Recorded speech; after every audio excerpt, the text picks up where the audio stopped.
Welcome to Sexuality Education Shorts, Tips for Talking for Parents and Caregivers, presented by Advocacy Denver. Having the talk or teaching your child about sexuality and development can be an intimidating and uncomfortable experience. Some adults may have never received this information as children themselves or grew up in a home or culture where talking about sex was taboo or shameful. Talking to kids about sexuality in an honest and judgment-free way prepares them for what's ahead and promotes both healthy development and skills that will protect and empower them throughout life. In the next few minutes, we will provide tips for having these conversations, no matter the subject. We hope these points will help parents and caregivers feel better prepared and comfortable in approaching sexuality as a normal and healthy part of life.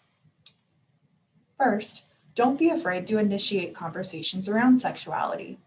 Many parents fear that talking about it will lead to or encourage their children to engage in sexual behaviors or activity. The reality is that sexuality is very prevalent in our society and media. Children will likely be exposed to some or all aspects of it, whether they have an understanding of those concepts or not. By initiating these conversations and looking for teachable moments throughout your days, you can put yourself in the position to be your child's first and most supportive teacher when it comes to understanding sexuality and all that it entails. Think of it this way. You'd probably rather be the one to answer your child's questions about sex instead of a friend on the playground.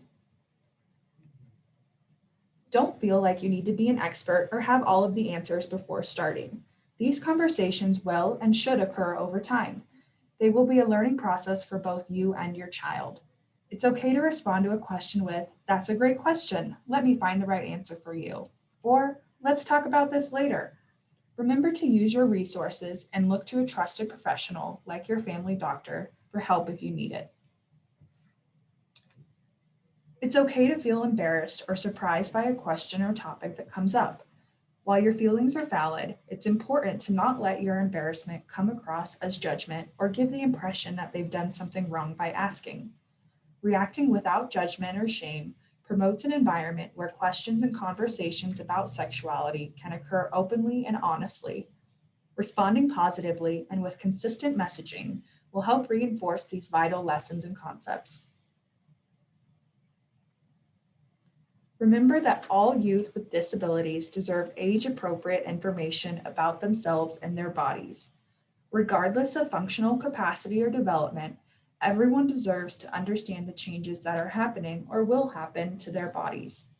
Along with biological information, discussions like public versus private and consent are appropriate for kids of all ages and help set a good foundation for safety and self-advocacy skills throughout life.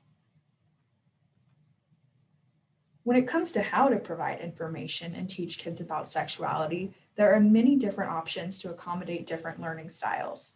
You know your child and how they learn best, so we encourage you to use a teaching method that works for them. There are numerous resources available, many of them online, that provide tools like educational videos, pictures, toys, role-playing scripts and social stories, and other methods for teaching about sexuality. Don't be afraid to get creative. Finally, remember what it's like to be a kid. All of us had our embarrassing moments, questions, misconceptions.